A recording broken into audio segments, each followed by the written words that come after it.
Oke, nggak apa-apa. Satu lagi sih, nggak apa-apa. Kita mulai aja ya. Oke,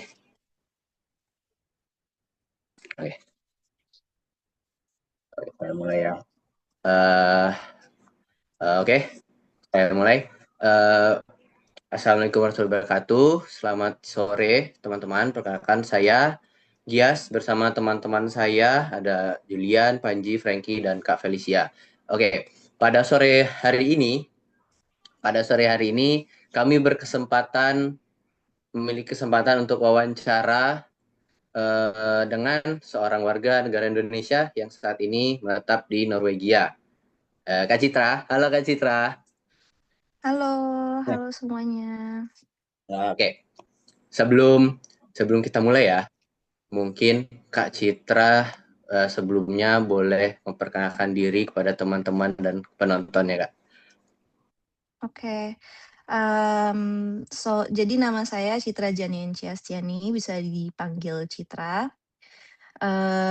Saya, mulai dari background pendidikannya, saya dulu S1-nya di Universitas Lampung, Hmm. ngambil jurusan akuntansi di Fakultas Ekonomi dan Bisnis Universitas Lampung, Hmm. angkatan tahun 2012, lulus tahun 2016.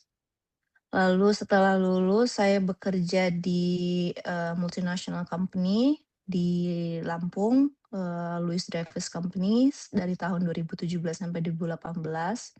Lalu tahun 2019 saya memutuskan untuk melanjutkan pendidikan di Swedia, di, Hmm. Business School, University of Gothenburg, ngambil jurusan Accounting and Financial Management dari tahun 2019 sampai 2021.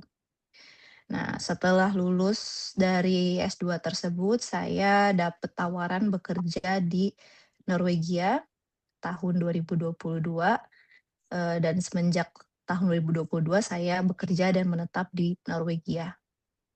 Sekarang saya Hmm. bekerja di bidang energi, eee, terkait dengan oil and gas juga, tapi sekarang lebih, energi secara general.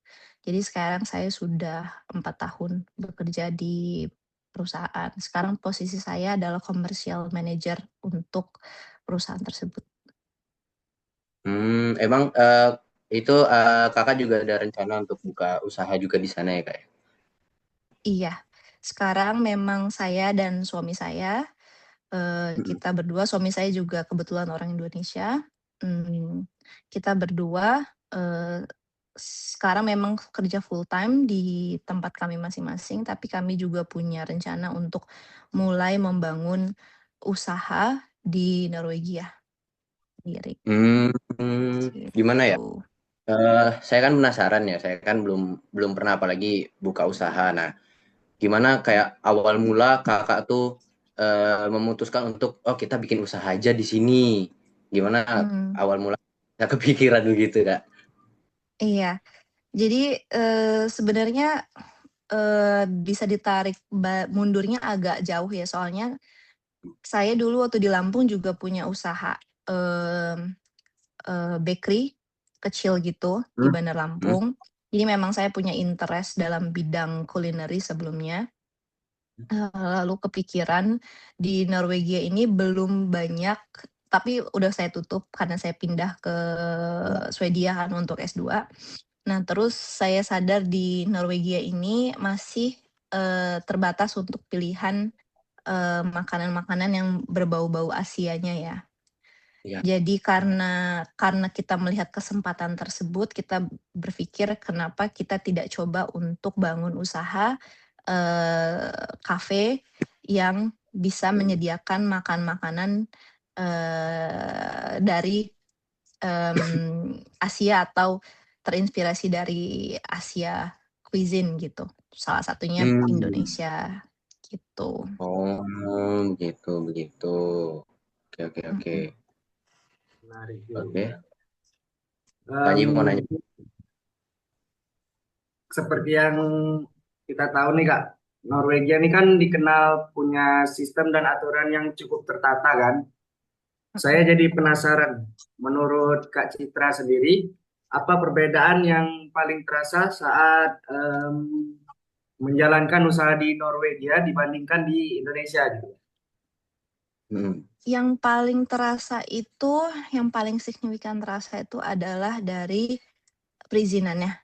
Nah, kan kamu udah mention juga kalau mungkin kamu juga udah baca sedikit banyak tentang perizinan di Norwegia atau Eropa secara umum itu lebih banyak atau lebih kompleks dibanding di Indonesia. Jadi kalau kita mau punya bisnis, kalau kita mau membuka bisnis itu kita tidak bisa langsung membuka bisnis. Ada perizinan seperti yang paling mudahnya aja, kalau kita mau usaha dari rumah, yang banyak dilakukan di Indonesia itu, kita harus punya perizinan, standar kualitas hygiene. Jadi nanti ada nanti ada inspektor yang akan meng-assess seberapa layak dapur kita untuk digunakan sebagai produksi penjualan, untuk tempat produksi. Kalau misalnya itu layak, layak itu dalam kata dari segi kebersihan, terus luas tempat, prosedurnya, karena termasuk dalam hal tempat pencucian barang-barang atau raw material untuk kita produksi makanan, itu juga itu jadi salah satu faktor penentu apakah kita bisa mulai produksi dari rumah atau enggak, gitu. Itu yang paling simpelnya ya. Tapi kalau semakin besar bisnisnya, itu semakin kompleks lagi. Even yang sekarang kita lagi menunggu perizinannya, yang lagi diproses adalah terkait dengan gedung itu sendiri. Padahal kalau di Indonesia mungkin semua gedung bisa dialihfungsikan untuk kafe ya. Tapi kalau di sini itu tidak semua gedung bisa dialihfungsikan sebagai kafe. Itu dilihat dari contohnya area-area tertentu itu adalah masuk dalam area bangunan antik. Nah, kalau misalnya bangunan antik itu sendiri, kita tidak boleh melakukan perubahan yang signifikan. Jadi misalnya bentuk strukturnya itu tidak boleh diubah sama sekali, seperti itu. Gitu. Jadi menurut perizinannya itu lebih kompleks di Norwegia dibanding di Indonesia. Jadi kita tidak bisa membuka bisnis secepat di Indonesia. Oke. Baik Kak.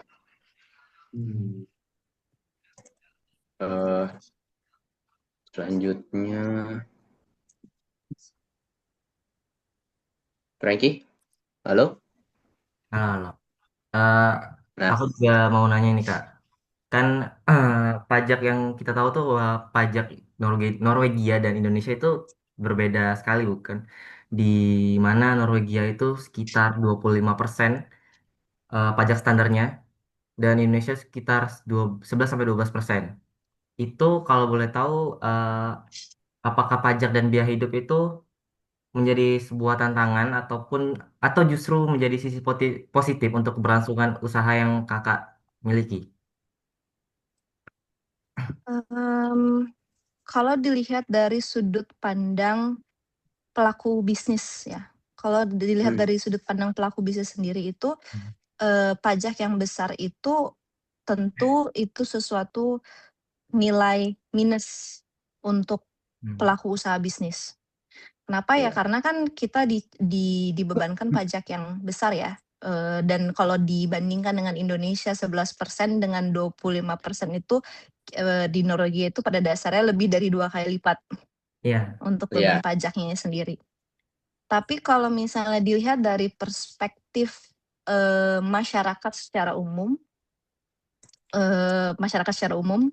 bukan dari pelaku usaha bisnis, mungkin pajak yang besar itu menguntungkan bagi civilian atau ya masyarakat secara umum. Kenapa? Karena di sini pendistribusian atau penggunaan uang pajak itu sendiri itu sangat efektif. Jadi kita kan uang pajak itu sendiri kan digunakan untuk pendidikan yang gratis, kesehatan yang gratis, fasilitas umum yang bagus, jalanan yang baik. Semuanya itu kita ngelihat fasilitas umum yang pada dasarnya semua orang bisa akses itu sangat bagus di sini. Jadi kalau dilihat dari sudut pandang warga umumnya atau warga sipilnya, sebenarnya pajak yang besar itu ya memang harusnya memang tidak apa-apa. Tapi kalau untuk dari pelaku usaha bisnis, apalagi untuk pelaku usaha bisnis yang baru merintis, mungkin itu memang salah satu tantangan tersendiri untuk kita gitu. Ya, ya. Oke. Lalu Menjawab pertanyaannya Kak Frankie? ya, Ya. terima kasih Kak. Lalu ada lagi nih, kan Kak Citra ini punya sebuah usaha ya, yang pastinya kita tahu bahwa setiap usaha itu ada aturan-aturan yang dimana itu harus diikuti dan wajib ditaati begitu. Dalam perihal tenaga kerja ataupun standar operasional, apakah di Norwegia itu ada sebuah kebijakan tertentu yang di yang mempengaruhi cara kerja Kak Citra atau bagaimana cara Kak Citra mengatur strategi bisnis tersebut? Oh iya jelas. Itu kebijakan yang ditetapkan pemerintah itu sangat mempengaruhi pelaku usaha dalam menentukan strategi bisnisnya. Jadi contoh mudahnya adalah di sini kalau kita mau mempekerjakan tenaga lain, jadi kalau kita mau meng-hire orang lain untuk bekerja dengan kita, itu ada aturan standar upah minimum yang harus diikuti oleh pelaku bisnis. Kalau misalnya kita tidak mengikuti, itu gampang sekali untuk pemerintah itu yang terburuk adalah bisa sampai menutup bisnis tersebut. Jadi tapi mungkin dalam konteks ini bukan pemerintah, jadi salah satu lembaga pemerintah. Jadi di sini ada namanya Arbeidsformidlingen. Jadi itu Arbeidsformidlingen itu dia akan melihat, oh berapa nih upah minimumnya, sesuai nggak nih dengan standar industri, standar pengalaman, bentuk usaha, jenis usaha itu sendiri. Jadi kalau misalnya di sini kan biaya manusianya tinggi ya per jamnya. Nah itu juga mempengaruhi bagaimana bentuk bisnis yang kita mau lakukan. Jadi kita mencari mungkin di sini investment terbesarnya adalah lebih ke menggunakan alat-alat yang bisa membantu operasional jadi lebih efektif dan efisien. Kenapa? Kalau misalnya itu dilakukan oleh manusia, itu manual, kita harus mempekerjakan orang untuk bagian tertentu, berarti kita bayarnya akan lebih mahal lagi, cost-nya akan lebih tinggi lagi, dan itu kita tidak pengen aplikasikan ke bisnis kita. Karena kita pengen margin yang sehat, jadi kita lebih memilih, kita akan banyak pakai misalnya mesin-mesin yang bisa mempercepat pekerjaan manusia itu sendiri, gitu. Mungkin kan kalau di Indonesia kalau misalnya punya kafe gitu, mungkin punya pekerja minimal 5 orang ya untuk ukuran kafe standar gitu. Tapi kalau di sini, kalau bisa 2 orang aja yang operasional kafe. Selebihnya itu kita bayarkan di pembelian mesin yang bisa mempercepat kerja mereka, gitu. Baik. Nah, mungkin lanjut, Gias. Oh iya ya. Selanjutnya Kak Felicia ya. Kak Felicia boleh bertanya Kak. Oke, halo Kak Citra. Halo. Perkenalkan nama aku Feli, Kak. Jadi di sini Feli punya pertanyaan buat Kak Citra. Sebagai pengusaha yang berasal dari Indonesia dan berbisnis di negara luar ya Kak, negara asing, Feli penasaran nih Kak, secara pribadi, apakah menurut Kak Citra, sistem di Norwegia memberikan kesempatan yang sama bagi pengusaha pendatang dari negara lain? Ya, pertanyaan yang menarik. Jadi, Kalau aku personally aku melihat karena ketika kita mau berbuka bisnis itu kita, bisa menghubungi salah satu agensi pemerintah untuk nanya, "Oh, apa sih step-stepnya untuk membangun bisnis? Apa sih apa sih persyaratan-persyaratan yang harus kita penuhi?" Jadi kalau misalnya kita lihat dari persyaratan-persyaratan tersebut, tidak ada, pembeda antara tidak ada pembeda, dalam in terms of persyaratan bagi warga lokal maupun warga internasional ataupun pendatang di Norwegia itu sendiri. Jadi menurut aku untuk, mmm, persyaratan-persyaratan yang dipenuhi itu tuh 100% sama.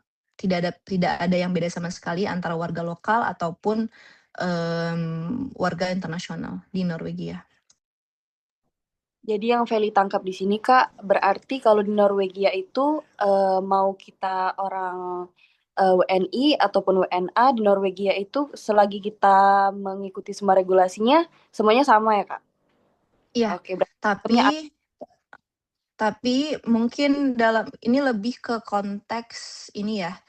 Jadi tidak semua tidak semua warga internasional atau WNI itu bisa, langsung buka bisnis di sini walaupun misalnya kita punya dananya. Jadi yang bisa buka bisnis di sini tuh harus sudah punya, istilahnya izin izin tinggal yang membolehkan kita membuka bisnis di sini.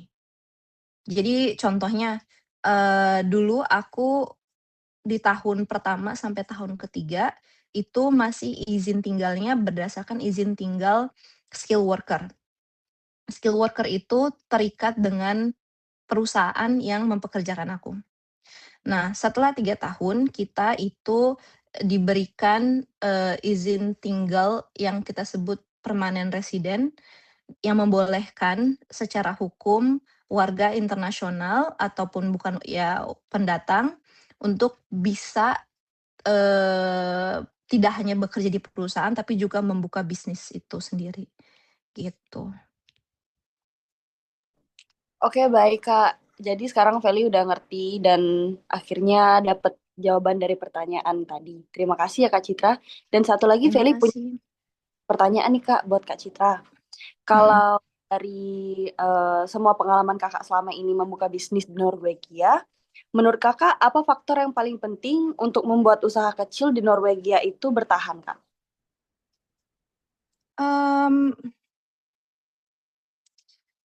Gimana ya, karena sebenarnya bisnis ini juga baru sih ya, jadi kita belum tahu sebenarnya itu bisa bertahan, lama atau enggak.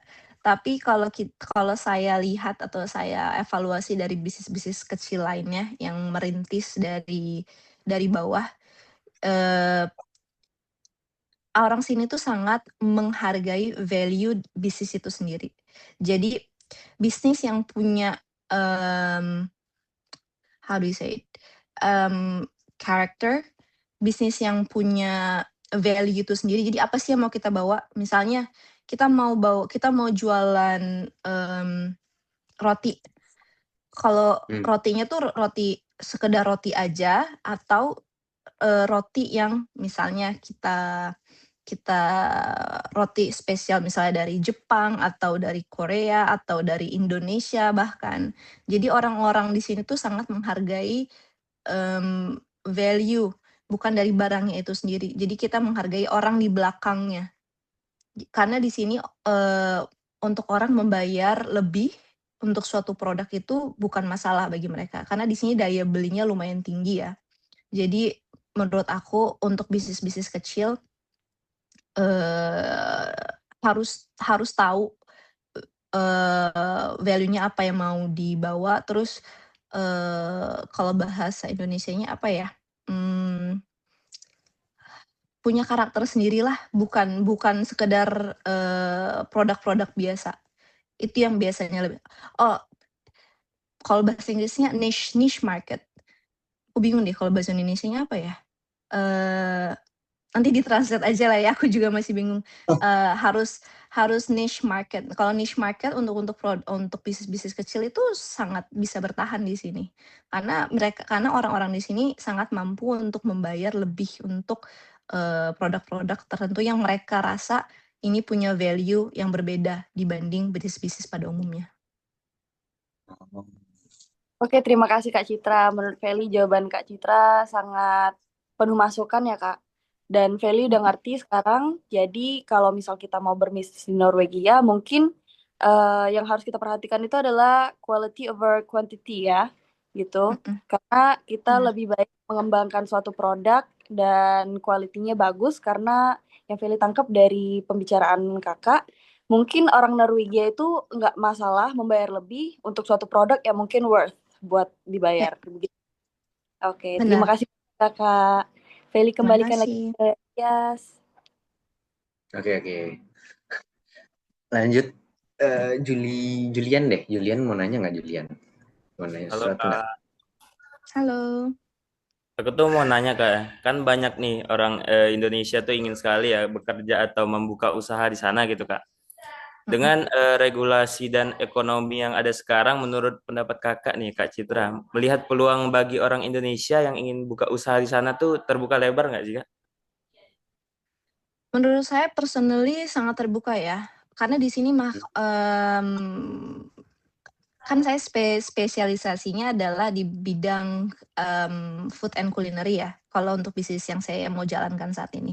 Jadi kalau untuk food and culinary itu sendiri, untuk makanan-makanan yang dari Asia itu masih sangat terbatas di, Indian food, Thai food, Vietnamese food, or Chinese food, or Japanese food. Sedangkan kan Asia itu kan luas ya, sangat amat luas gitu. Dan jadi menurut saya,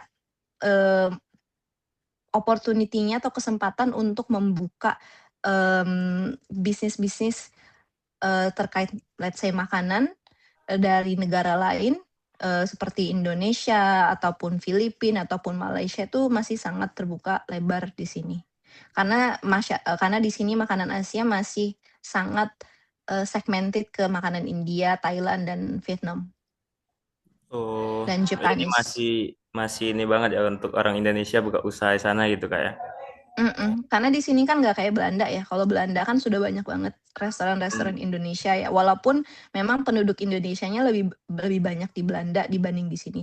Tapi, di sini kan, diaspora Indonesianya, jadi di sini juga lumayan ada, bisa dibilang banyak banget, tapi banyak, orang-orang Indonesia yang bekerja di bidang oil and gas di sini. Jadi sekitar 1.000 atau 2.000 orang Indonesia di sini. Jadi menurut saya itu masih lumayan menjanjikan lah. Dan orang-orang di sini pun di Norwegia, karena mereka sering liburan ke Bali ya, jadi maksudku adalah mereka sudah pernah mencoba makanan Indonesia sebelumnya, jadi bukan sesuatu yang benar-benar baru bagi mereka. Jadi tidak akan sesulit itu sih untuk kita mengintroduce makanan Indonesia ke mereka, gitu. Iya, baik. Mungkin saya kembali ke Yas lagi. Oke. Ini sebenarnya udah pertanyaan terakhir Kak dari saya sendiri pribadi. Saya mau nanya, saya penasaran. Dalam tahap kakak ini lagi merencanakan, lagi mau membuka kafe ini, ada nggak hal baru yang baru kakak pelajari tentang sistem bisnis atau mungkin budaya kerja di Norwegia itu sendiri Kak?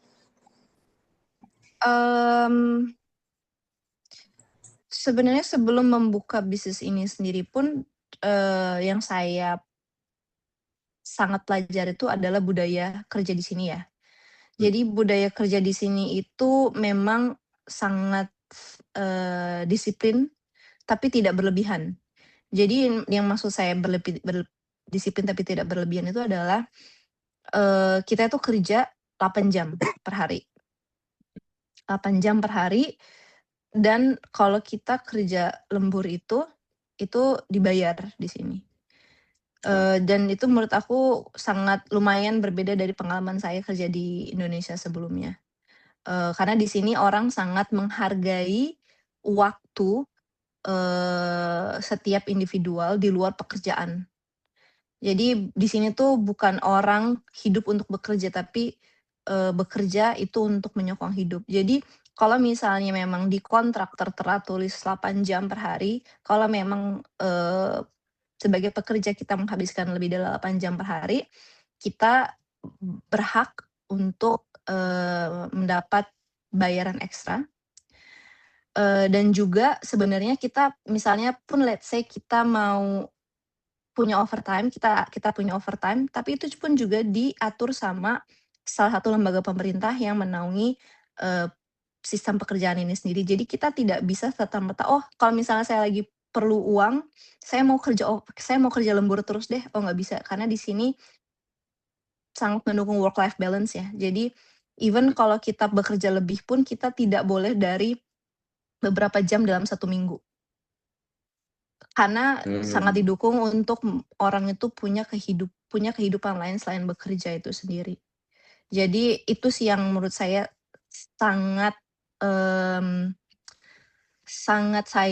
sangat membuat saya kaget waktu saya, pertama kali pindah ke sini, dan menurut saya sangat amat saya hargai cara mereka mengatur dan meregulasi, apa, pekerjaan itu sendiri. Jadi, ya. Oh, begitu. Berarti emang dari budaya kerjanya juga beda banget malah dari Indonesia sebenarnya ya. Dengan dari waktunya juga, dengan menghargai waktunya. Oh, oke deh.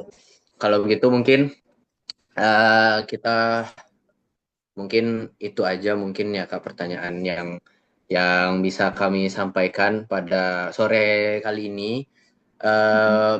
Sebelum kami tutup, kami ingin mengucapkan terima kasih banyak atas waktu dan ketersediaan Kakak untuk berbagi pengalaman, berbagi cerita kepada kami. Jawaban-jawaban Kakak itu sangat membantu kami, terutama saya secara pribadi untuk memahami lebih nyata gimana mungkin perbedaan dari menjalankan usaha di luar negeri, khususnya di Norwegia juga. Sekali lagi kami ucapkan terima kasih atas waktu dan kesempatan yang telah Kakak berikan. Semoga wawancara ini memberi manfaat bagi semua orang yang menonton. Terima kasih Kak. Ya. Terima kasih Waktunya, Kak. semuanya. Selamat berbuka Iya, sebentar Kak. lagi ya. Iya, Dah. Kak. Terima kasih Kak. Dadah, Kak. Assalamualaikum. Waalaikumsalam. Waalaikumsalam warahmatullahi wabarakatuh.